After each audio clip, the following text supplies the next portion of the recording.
Hey, it's Friday, everyone. Congratulations. We're very, very proud of you that you've made it. Just so we're very clear, that guy right there is Rob Hunter. I'm Mike Russell. Rob will be glitching more than Joe Biden at a G7 conference today, but it's okay. He's working on some virtual private network thing that keeps giving him trouble. So he'll be bouncing in and out, but we love him and it's cool. Hopefully, like just happened right there, his face looks really cool when it freezes like that because he looks hard. Looks like he's about to jack someone in jail or something like that. Ah! Thanks for hanging out. We love having you here. It is a big day with the Supremes. SCOTUS. June is the time, and y'all know this. June is time when the Supreme Court comes out and announces its rulings, its findings.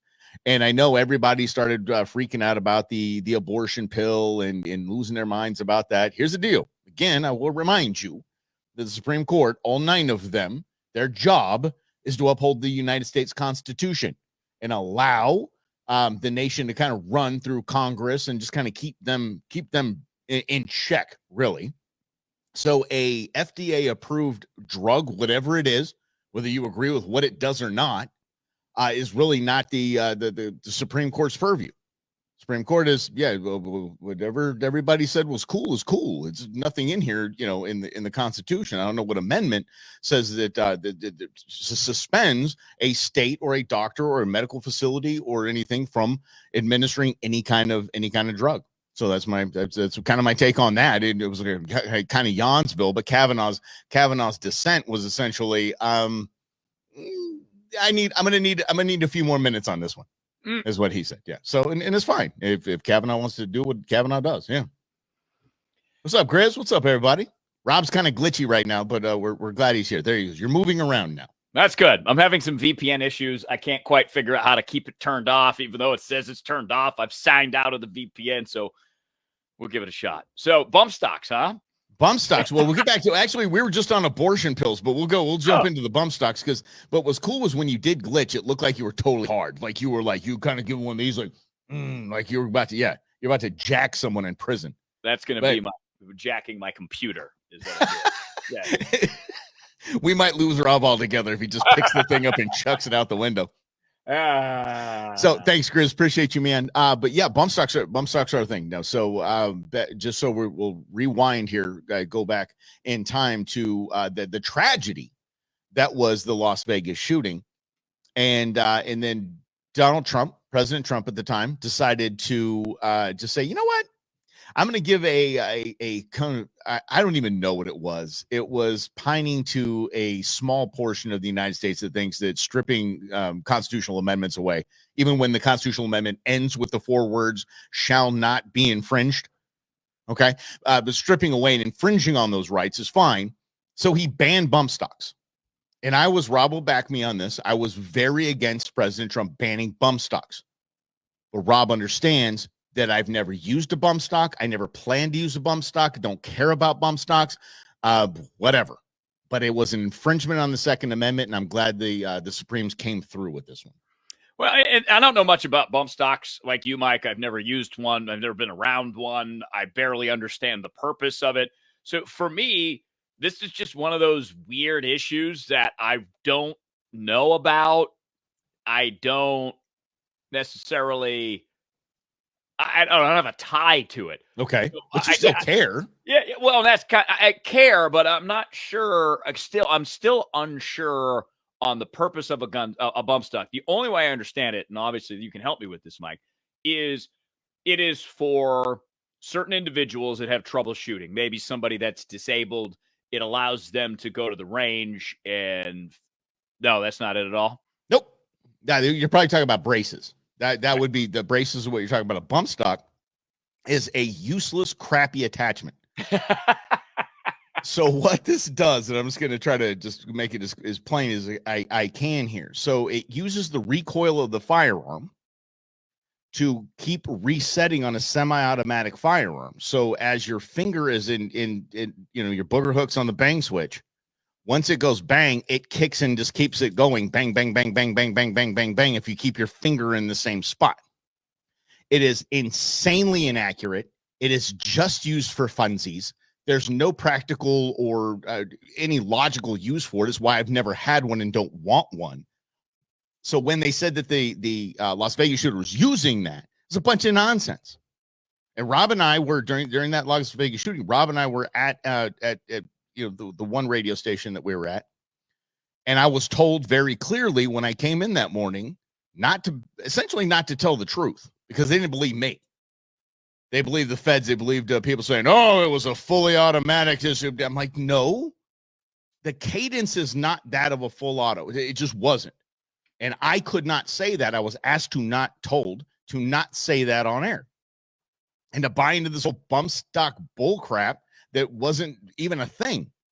Because you got to understand, if you're doing that with your finger and it's mounted to your shoulder and there's no accuracy, zero.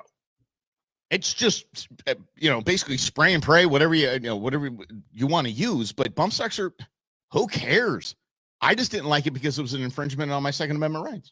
So is this then another example that, going back to what you said, it's the public hype, and because the media didn't want to be honest, because most people in the media have zero idea, any semblance of anything firearm, right? Yeah, That's true.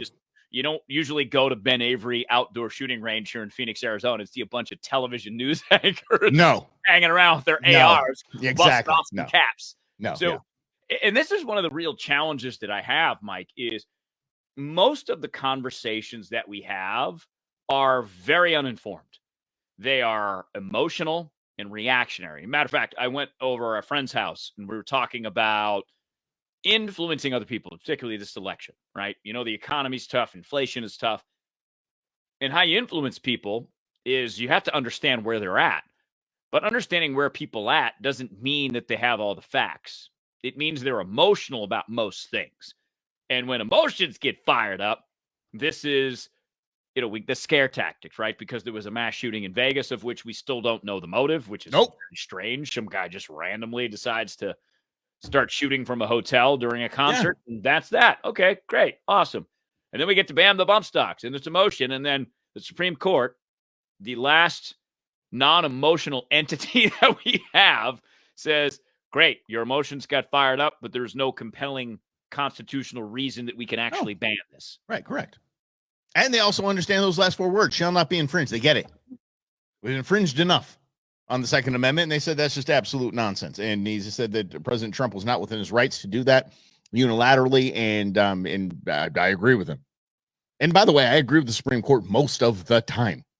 You just got to look at both. You got to look at the opinions and the dissents. You've got to look at both of them and then see where their heads were. And if you're even nerdier like me, you do your best to catch the audio, because these things are strained. These arguments are public record, and to catch the questions and the answers from the justices to the attorneys is absolutely fascinating. And you get to find out what's on their mind, not like, oh, that's Sotomayor, oh, that okay, whatever. Just you know, actually, she asked a very intelligent question, and she's on the wrong side of thinking here, and it helps you along with it. But the bump stock thing was just stupid from the word go. And I mean, going back to that, I mean, we know if I were to, I'm not going to, y'all, chill out, save the comments. If I were to go somewhere and start capping people, the news would have everything on me with a quickness and a motive and some sort of letter, some sort of manifesto. Oh, I hate that as much as I hate the term mastermind. I would have some sort of written something, and they would say that he voted for Trump and this is why he did it, or they, whatever. They'd find something. This dude that capped a lot of people, I have no idea. Well, at least they know, but we don't know. The intelligence community knows everything. Is why we don't know, I think, is the rough part. Yeah. Well, and it just gets back to this bigger issue of trust, and that there is no trust. I know some progressives. I've hung out with a progressive lawmaker. They have the same trust issues with the government that we all do, because there is even the lawmaker, which is funny. Exactly right. But I mean, this was the funniest thing when they were doing an affordable housing bill here in the state of Arizona. They were trying to pass one, and they had all these challenges. But that shows that there is a point where the progressives even understand the government gets in the way, because part of the problem why housing is so expensive in the valley is because there's so many regulations. There's so many You have to have this type of roof and you have to do this. So the government mandated costs add into it. And then it's like hidden information, to go back to this bump stock. If the intelligence community knows what happened, or law enforcement does, and they're not telling us, that in and of itself is dangerous, because they, number one, they don't trust us to handle the information.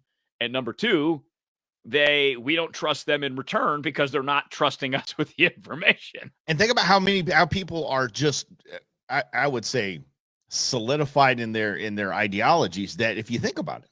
So let's play it out. So if the bozos at CNN, MSNBC, and Fox News make the announcement, breaking news, because everything's breaking news, right? Breaking news. They do it here at a local station, which is just maddening. I'm like, that is not breaking news at all. But thank you. Breaking news. The Las Vegas shooter was a CIA plant. It was brought by Nancy Pelosi to bring on gun control. We would go, yeah.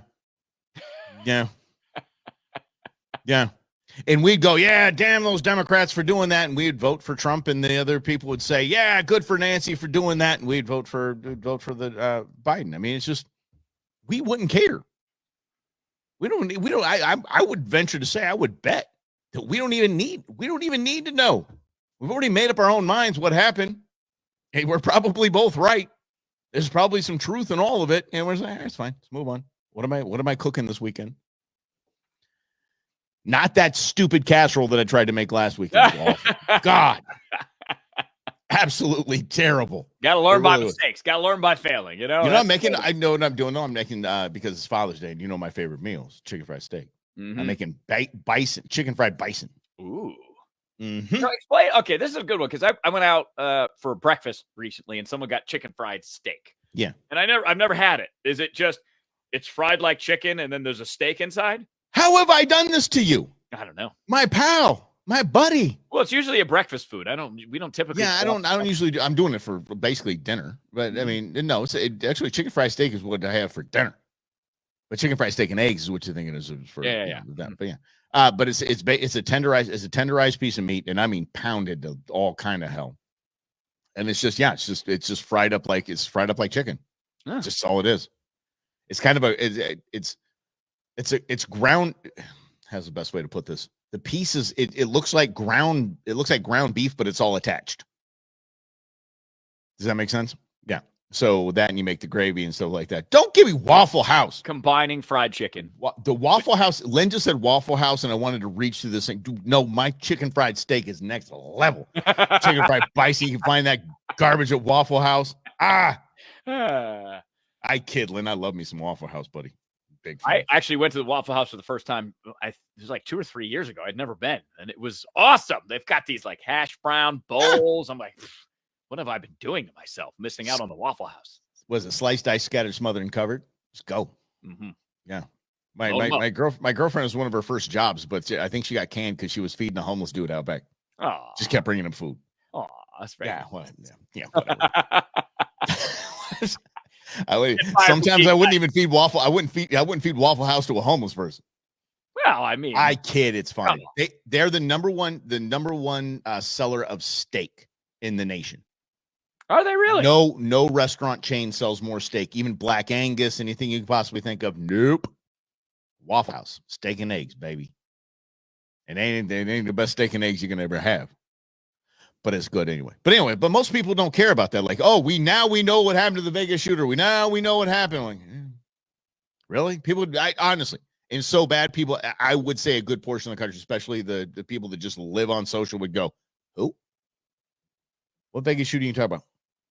What Vegas shooting? Jan 6th. We now know Jan. Okay. What are you talking about? Jan 6th. What's that? But see, isn't it J6? Like the narrative, we talk about this a lot, is that everybody's trying to establish a narrative to get you to believe it, because it goes back to my theory that language is contagious. You hear things, it's like nutrition for your brain, what you consume. So the news media in their, I don't want to say what I want to say, but the intelligence level of the media seems to have fallen in the basic parts of the narrative we say are so shallow, but we love to argue and debate about it.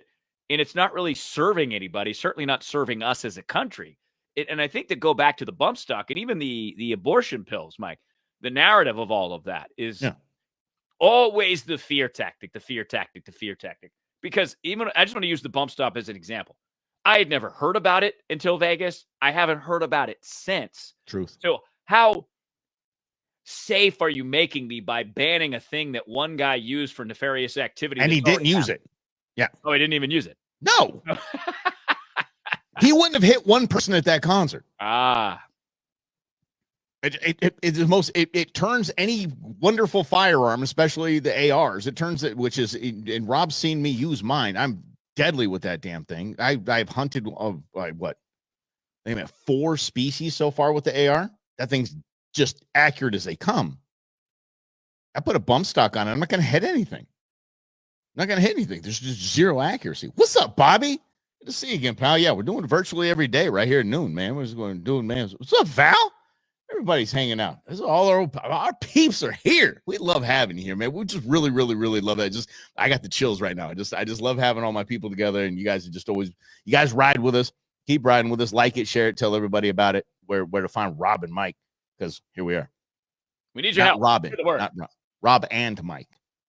It always sounds like you said it was Rob and Mike. Like either somebody's robbing me with a bump stock, or your name's Robin.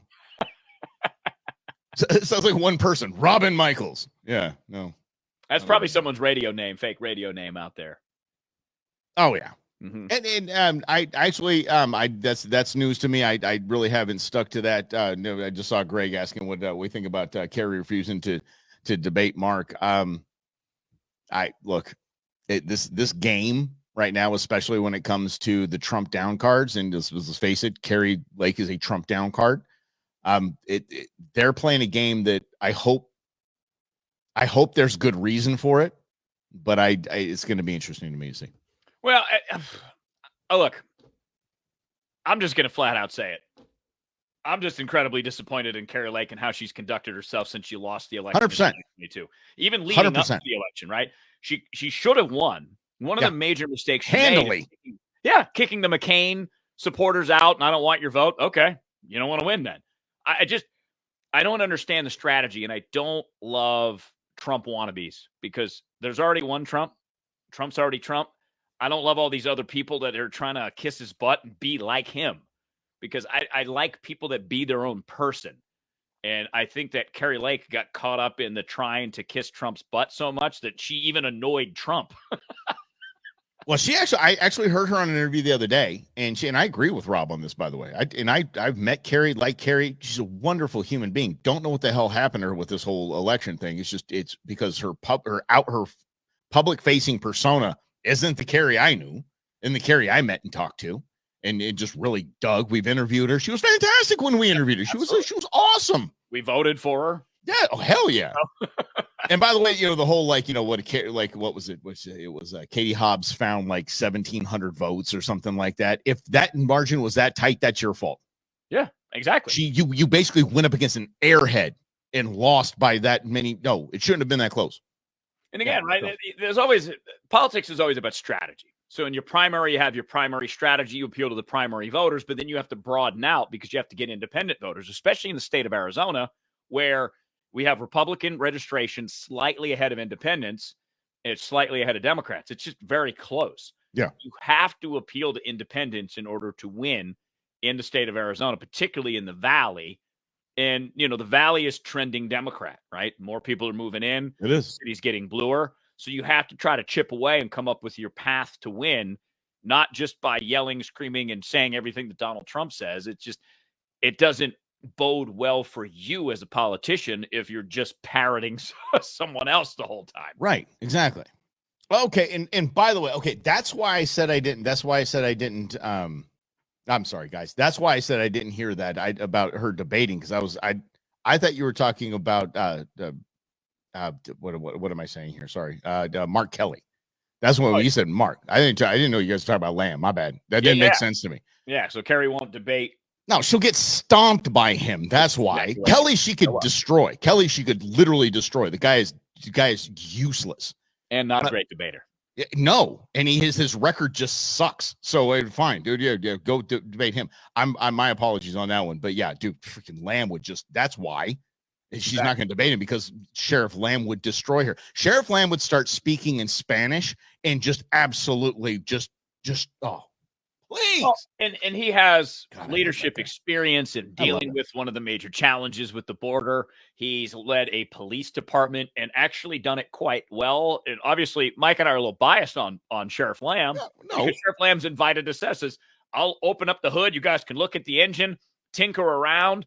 They let us ride on the SWAT trucks during a SWAT raid because they are legitimate and they love the Fourth Amendment as much as we do. And they said, "We have nothing to hide. Come on in." And I'm like, okay, I'm going to come in and I'm going to look around because I don't really like police. I don't really like, the Fourth Amendment erosion. And they're like, yeah, okay. If restraint, I love this word, Mike, and this is a Washingtonian principle. Sheriff Lamb has restraint because he has certain tools that the courts have allowed that aren't in congruence with the Fourth Amendment. He doesn't use them.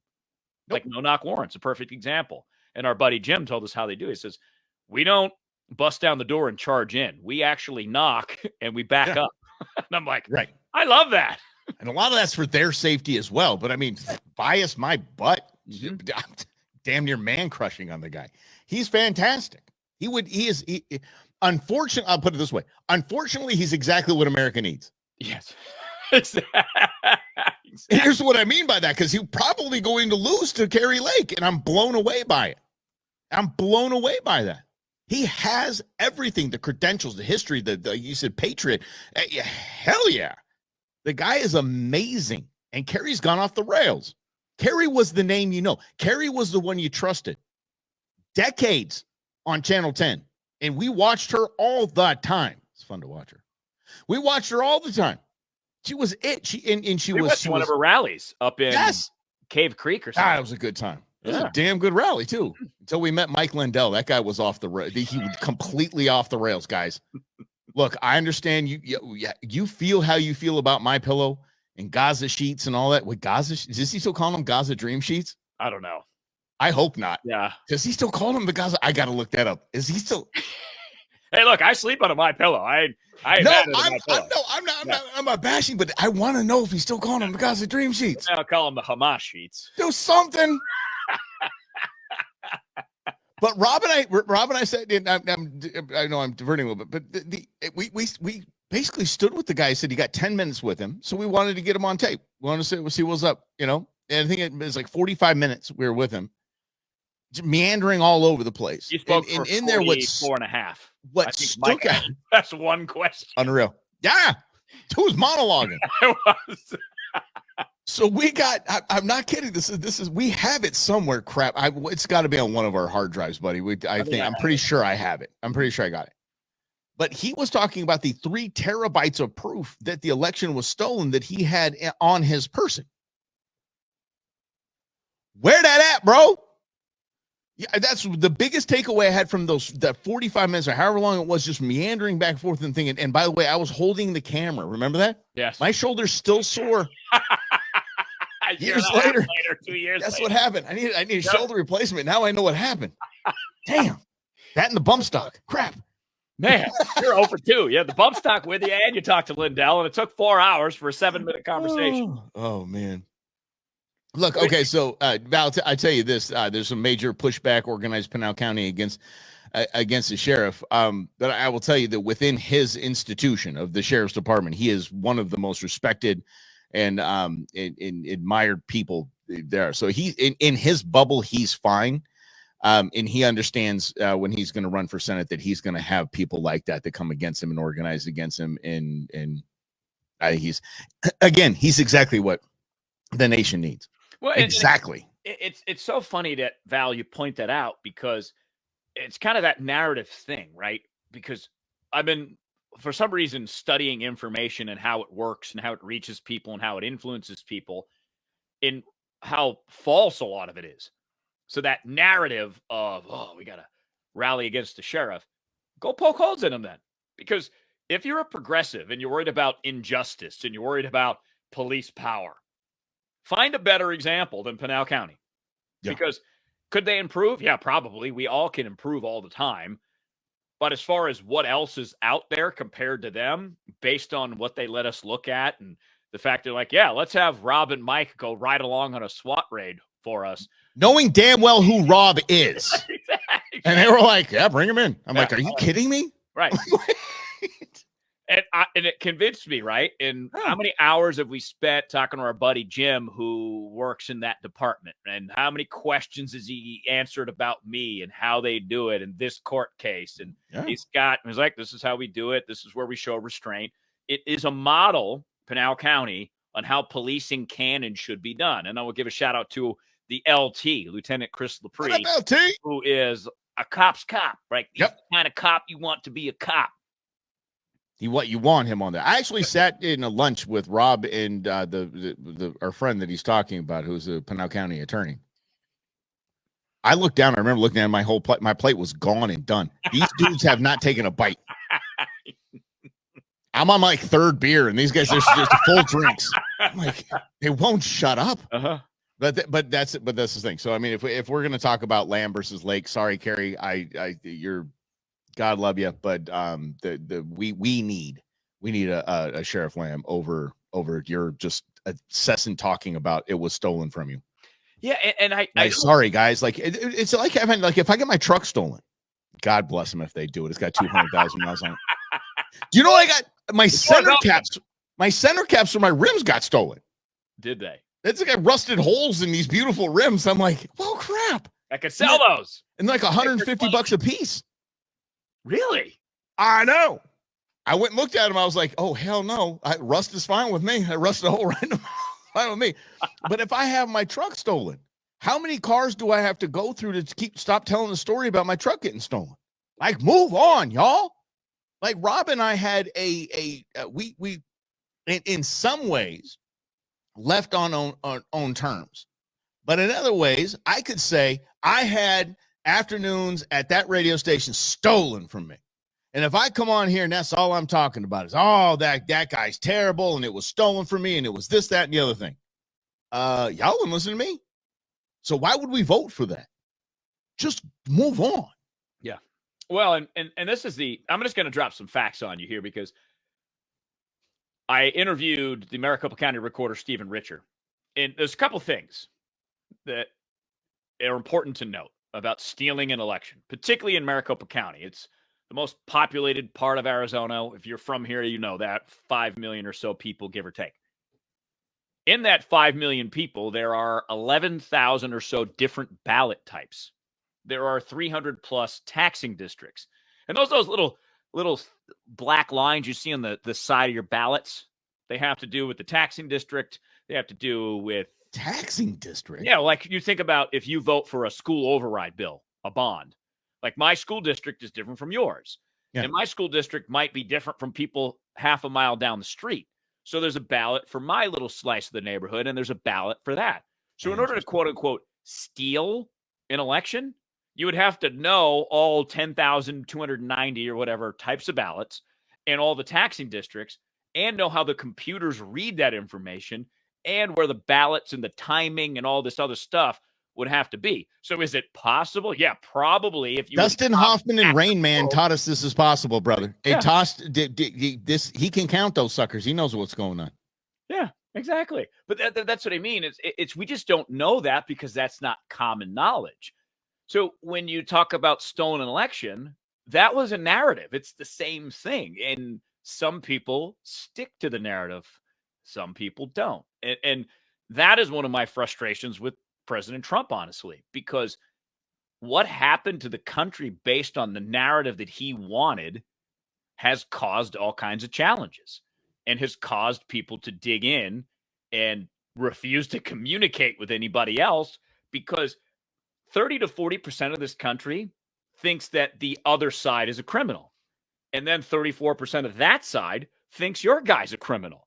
So basically we have politics divided by who thinks who's a criminal or corrupt or whatever. So the choice that we get to make is corrupt Biden or corrupt Trump or convicted felon Trump based on the narratives of America. It's unbelievable. It is. Yeah. And it just kind of sticks. And by the way, Greg, you got to respect anyone that says you can ask me anything you want. I don't care. Ask me. Absolutely. And Same with us. and doesn't stand up. And Dr. Phil thing, I'm a little concerned about Judge Wapner. I knew where you were going with that, Chris.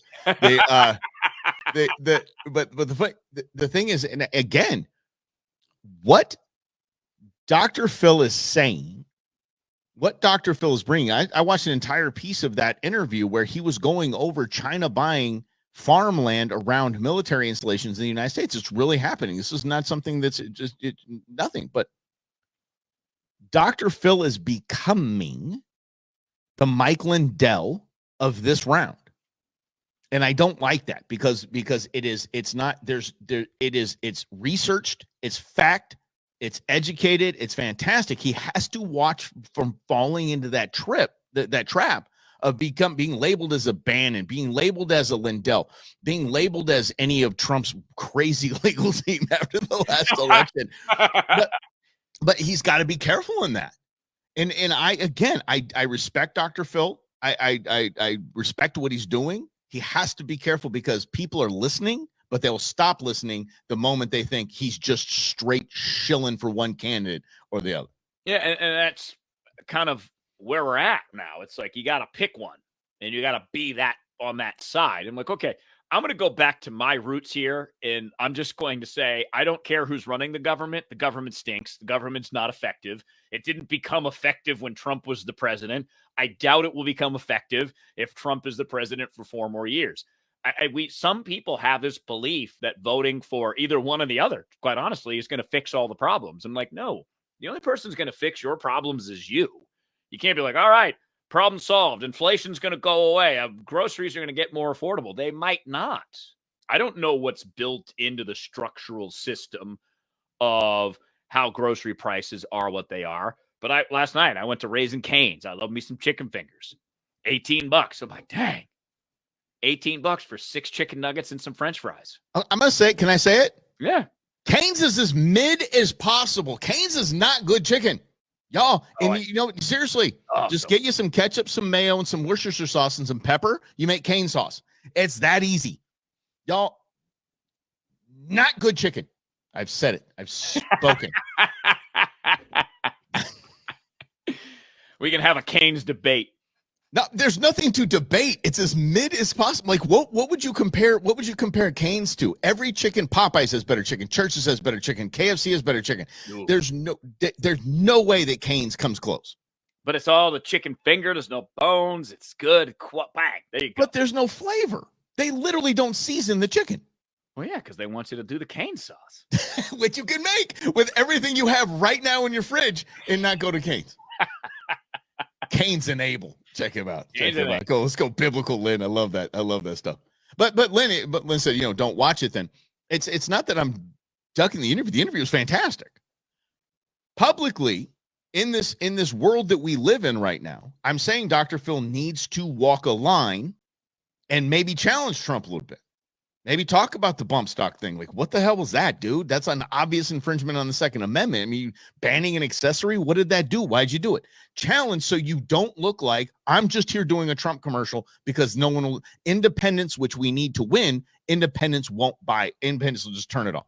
Well, and I'll give you an example. So Stephen Richer and I, again, the Maricopa County Recorder, the guy that's in charge of elections in Maricopa County, I know him a little bit. I hung out with him one time before I did this interview. But I found out something that in 2019, he wrote an analysis of the 2018 election. And Mike, you'll love this. Okay. Because Adrian Fontes. Oh, my favorite. Secretary of State. He was the Maricopa County Recorder. In the 2018 election, there were some allegations that he opened some quote unquote emergency voting centers. He did. And only sent out mailers to Democrat households to let them know that, you can go vote in these. And that helped Kyrsten Sinema get elected. So I asked Richer about that report that he wrote. And his answer, and again, right, I'm trying to challenge him. I'm trying to do it in the right way. Yeah. And what his answer was, look, if I knew then what I knew now, I would not say the same. I wouldn't say it the same way because it's part of that election stolen narrative. Yeah. If you go back to 2016, was Democrats, right? Hillary still says that the election was stolen from her. 2018, Republicans started pushing that narrative here because Kirsten Sinema beat Martha McSally in that Senate race and was really close. 2020, it just blows up because Trump's in charge. So, in a way, you have to look at this collectively and understand that it's really both sides that only care about winning, not so much about you. And I wish our side would care about winning a little more, though. But okay, I see what you're saying. Thanks, Jay. Mm-hmm. Thanks, Jay. Appreciate you, buddy. I want to give Jay a big hug. Jay's my guy. But hype man. Look, I love me some Jay. But I do. I'll go back to this Fontes thing. Yes, I will.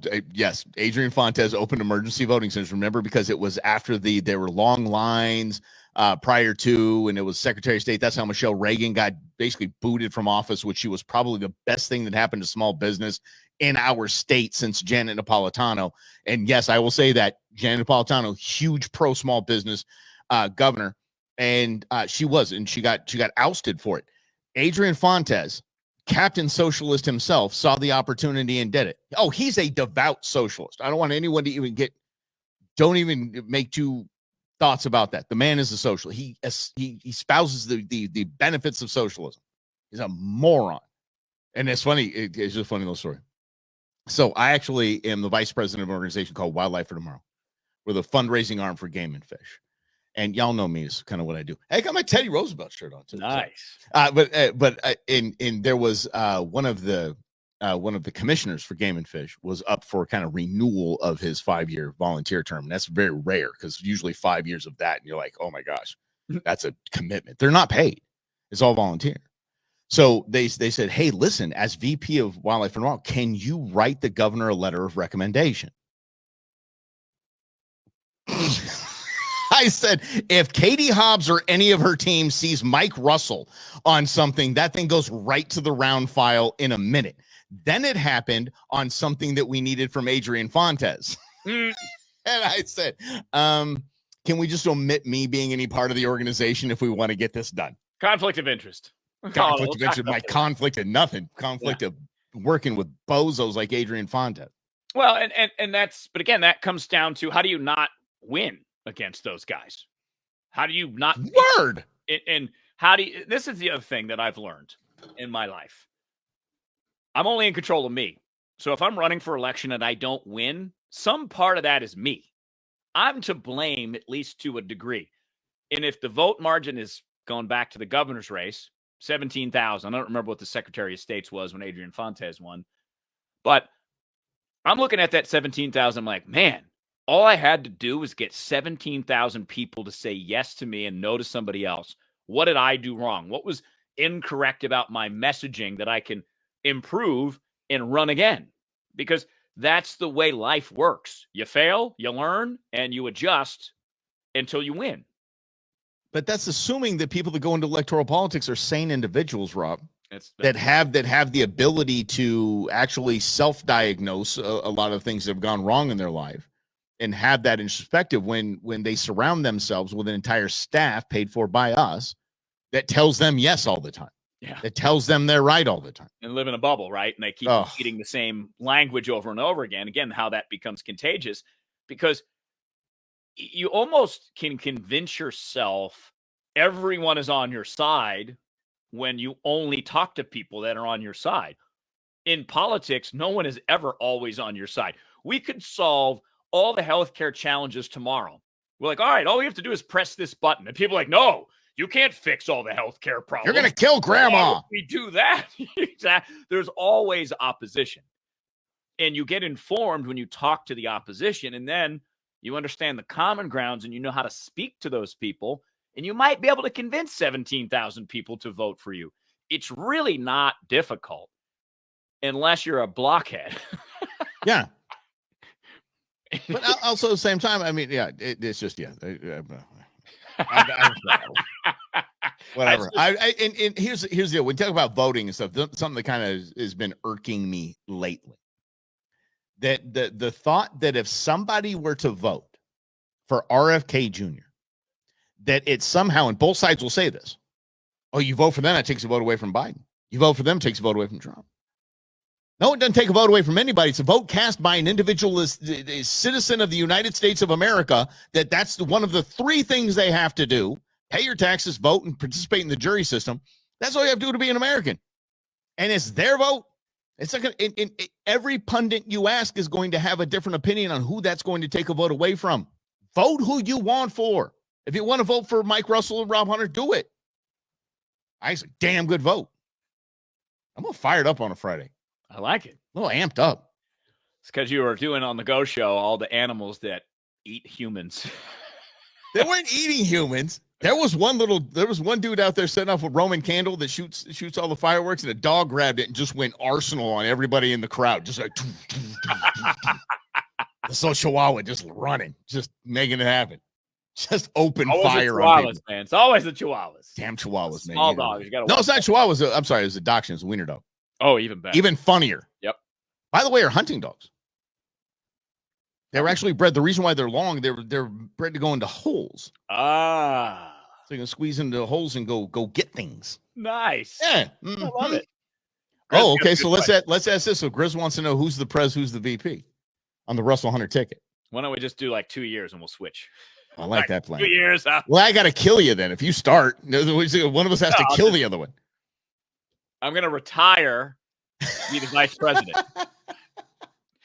Rob is by far the most the level-headed one in the group, so he would be far better. I would be in his ear. He does trust his big bro, Mike Russell. He does. So I'd definitely be in his ear, but I'd be a better chief of staff position than I would VP. But I would soak that up. The observatory, the Air Force Two. I'd be celebrating that stuff. If like, Mike, can you just stop traveling to hunting destinations? Why? It worked for Justice. It worked for Interior Secretary. Like, come on, man. It worked for Antonin until he was jacked. Well, so yeah. Mm-hmm. At a hunting range too. That's the way I want to go. Everybody, just so we're clear, it was very clear. I want to be at a very high-end hunting ranch, and then if anybody needs to cat me there, please. After some nice tequila, it'd be fantastic. A nice tequila and a nice fresh meal of game meat. Oh, I'm telling you, there's a guy I'm actually following on Instagram that is rating every death sentence meal in the United States. That's funny. Like the final meal. Yeah, and he cooks it, and they go through it, and he eats it, and he's like, okay, this is kind of C-level tier, third tier kind of deal, and there's some that are just off the rails. And what would you have as your last meal? Pizza. Yeah, good call. Ice cream. What kind of ice cream? Have room for a burger. I might have like a slice of pizza, a burger, and some ice cream. Oh, throw the kitchen sink at it. Yeah, cookies and cream probably would be ice cream. Maybe cookie dough. Maybe cookies and cream and cookie dough. I mean, it's the last meal. It's the last time you get to taste it. Yeah. And you got to have room for at least one peanut butter cup at the end. Okay. Mm-hmm. That's good to know. Damn. Yeah, but I would go buffet like that. There'd be the ribeye and the tri-tip and the burger and they'd be really upset because I'm throwing up as they're strapping me to the gurney. Hey, look, if you're going to go, you got to go. You're going to I'm going to eat well and it's going to be great. Yeah. Last meals are a thing. Like, actually, it's a hell of a conversation starter. If you ask somebody what their last meal would be if they had to, not the whole, if you're stuck on an island, what CD would you bring from what band? No. If you got one choice, your last meal, what would it be? That's what I want. Well, and actually show us in the comments, what would your last meal be? This is, I would, if you were going right to the chamber. And that's the good old days, the gas chamber and old Sparky and the electric chair. I was like, guillotine, bring it back. Firing squad, I'm all about it. I don't like this. I don't like this sissy little needle thing. And I go to sleep. Yeah, whatever. Well, but I mean, this is something we all face. We all have a last meal. Sometimes we get to pick it. Sometimes we don't. Sometimes it's going to happen. Sometimes you don't. But what if you thought about every meal as your last meal? If you're like, I'm going to really sit and enjoy this and act like it is, and just really savor all that flavor and that taste. See, that's why he's the president. I'm the vice president. See, he goes deep like that. I'm like, what do I want to eat? Like Neanderthal. And he's like, oh, yeah. How about we just take our time, Mike, and think things out? I'm like, shut up. I'm eating pizza. Well, this is, and we can both attest to this as we're now out on our own building businesses. It's a patient process. Yeah. I understand now why people I don't want to do this. I'm just going to stay working for corporate America because, you got to come up with a lead magnet and you got to make that and you got to cold outreach people and sell them your communication services, or Mike's doing his, ghost show and his social media and all these things. You got to like build all that stuff. And you're like, you can't just do this. So I get it. It's a challenge. It's fun sometimes, but stopping and enjoying and being present is helpful in those moments. Now, I'm going to try that. Did you see what Grizz put here? Not Mike's casserole. That's a smart move. It's a brilliant move. But he did pick halibut, which is an interesting choice. Yeah, okay, right. Prime rib lobster. Perry's ice cream. All right, John. Okay. Not mad at that program at all, man. Yeah. Like I said, though, it'd be a huge steak. Meal. Is that from the Trump Ranch, the huge steak? Greatest steak in history, okay? Greatest steak we're ever going to have. Yeah. I seriously, what were you? No, Grizz, we don't have to kill me to get there, dude. It's okay. we can find cooler ways to go to death row. Yeah. That's what maybe we should have. Like, this could be an interesting concept. A last meal buffet, like a potluck. Yeah. Everybody brings like one thing. The one thing that they would want everyone else to have as their last meal. Mm-hmm. And I know, Grizz, not my casserole. I know.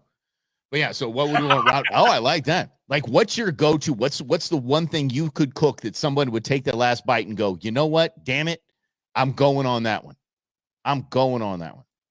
And I think this brings up another great conversation. Maybe we save it for Monday. I don't know what we want to do with it, Rob. But look, I am a huge fan of Dr. Kevorkian. Huge. Die with dignity laws should be a thing. I think you should be able to go whenever the hell you want to go. And if it's medically assisted and you get to party it up on your way out, we don't get to choose our last meal. In some ways we do, and we can. If I am a constant bother and financial burden to my family and I'm in constant pain, give me my ribeye, give me my IPAs, and I'm off. I'm curious if there's a line, because I just read a story recently. I don't remember if it was Netherlands. It's one of those Scandinavian or European countries that allows Dr. Kevorkian types to come in and kill you ethically. It was a 29-year-old woman who was depressed and didn't want to live anymore. And I'm like, okay, on one hand, she could take her own life many different ways. And if she's hell-bent on doing that, should she be free to say, well, as opposed to doing something more drastic, I'm going to get put to sleep. Yeah. And that's my choice. And that's okay with the government. That is one I'm having trouble with. I get it. I agree. Right, I'm 75. I just got diagnosed with cancer. I really don't want to live for a year and a half in pain and going through chemo. I can understand that. The 29-year-old, I have much more difficulty accepting that a society should be like, yeah, this is cool.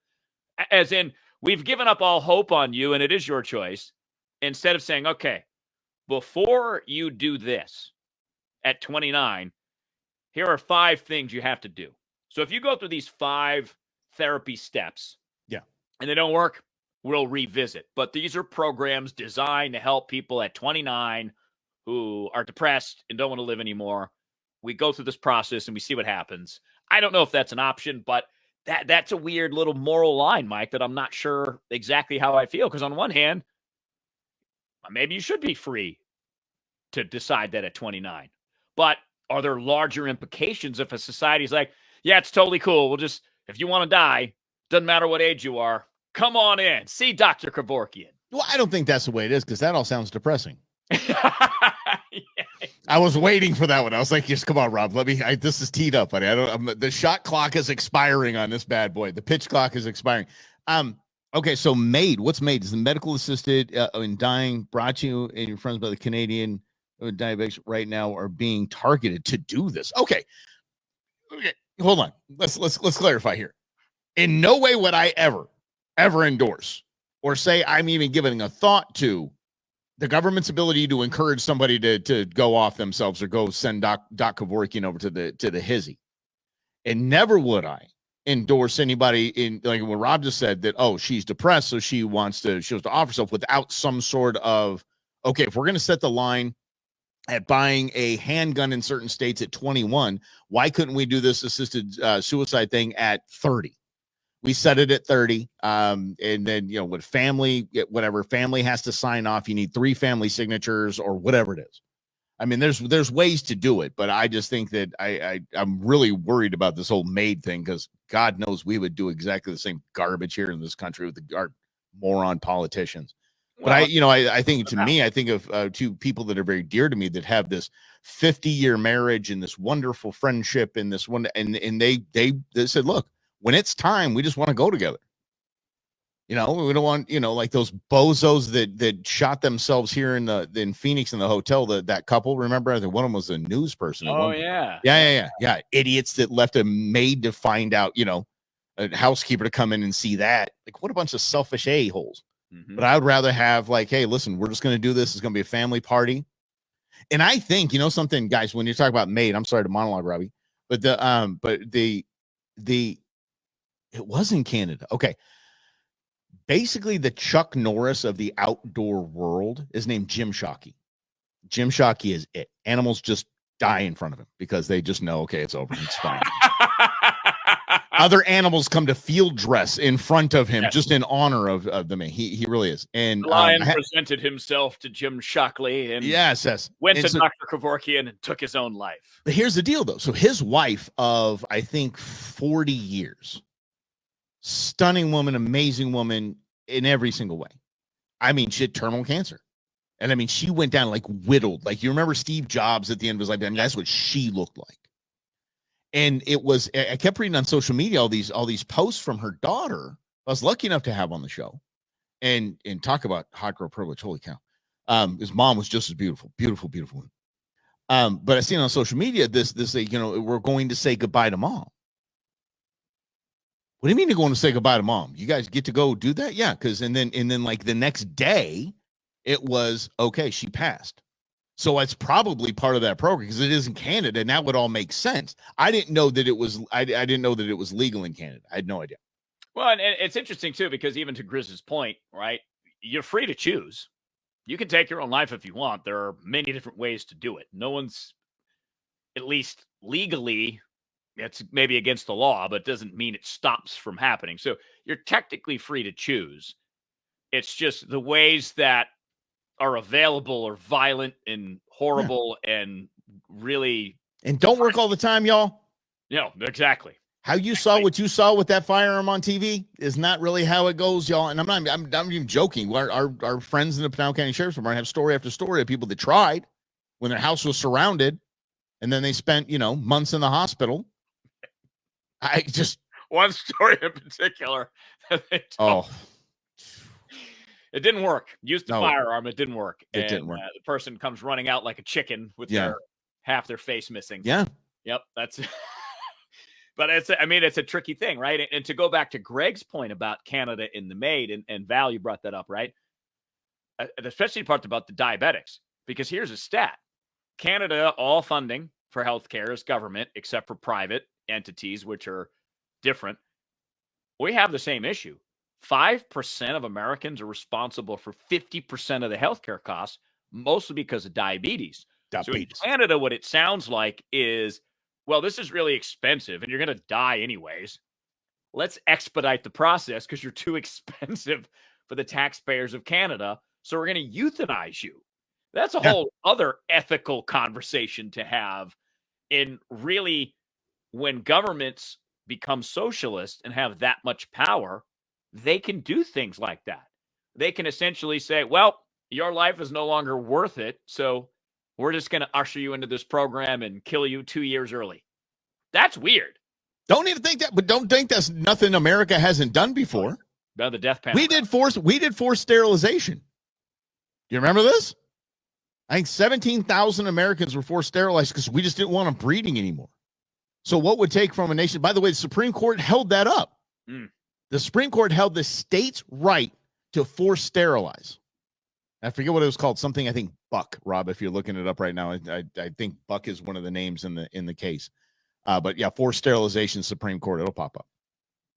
And so anyway, so what would think if we had this kind of government funded euthanization program? I think that would be, I wouldn't be surprised to see it go wrong. I'm a states' rights guy, so I just think that it should be, what was it, bud? Buck versus Bell. Good Buck memory. versus Bell, yeah. And so I think that I know I would be a great attorney if I didn't have to memorize a bunch of crap. Anyway, I forgot. So if it becomes a state right, I think it should be, and certain states should allow it, and we should just move on. And if you don't agree with how that state's running it, that's fine. And if you want to participate in the program, find a state that works for you and the way you want to go through all the hoops and jump through all the hoops, do it. Although it's interesting because and this business that we're in and talking about, you're expected to have an opinion about everything, a moral quandary about everything. But at the end of the day, if it's legal, it doesn't really matter if it's allowed or not unless I'm going to do it. So if other people get to choose that, isn't that going back to that concept of freedom? And that's what I always argue about, the right to life or abortion or whatever. I'm like, why do my views get to become the law that restricts someone else that has a entirely different belief system from believing what they want? Because the whole point of America is that, yeah, you can, so long as you're not causing harm. Now, it does get into harm and the intricacies of that, and whether or not a government can protect that, I don't know. But all I know is that there are many different belief systems in America. And it's not for me to say mine is right, like I'm Stalin, and I get to make the laws because I'm the king, and because you tick me off, I'm going to make that illegal.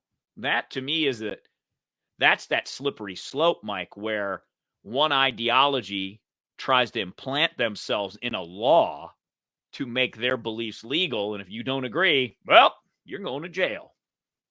I was listening to most of that, but mostly my mind was going to who would I have come over for my last meal if I was going to do the Kevorkian thing. I'm sorry, buddy. I was like, Rob doesn't cook though, but I'm sure he knows somebody who makes a badass something. Like I think Rob and I are lucky enough to know enough chefs and really good people that would bring amazing stuff. But I like the potluck idea. Everybody just bring what they think my last meal should be. So don't invite people that don't like me. That's true. Yeah. Here's that casserole. Yeah. It's your turd burger. Thanks, Bruce. Now, anyway. I know. But okay, so I do believe, death panel is the thing, Greg, is a thing. And that's why it was a very, I think, prudent question during the Obama days when that was going on. Oh, if your grandma needs a hip placement, might not tell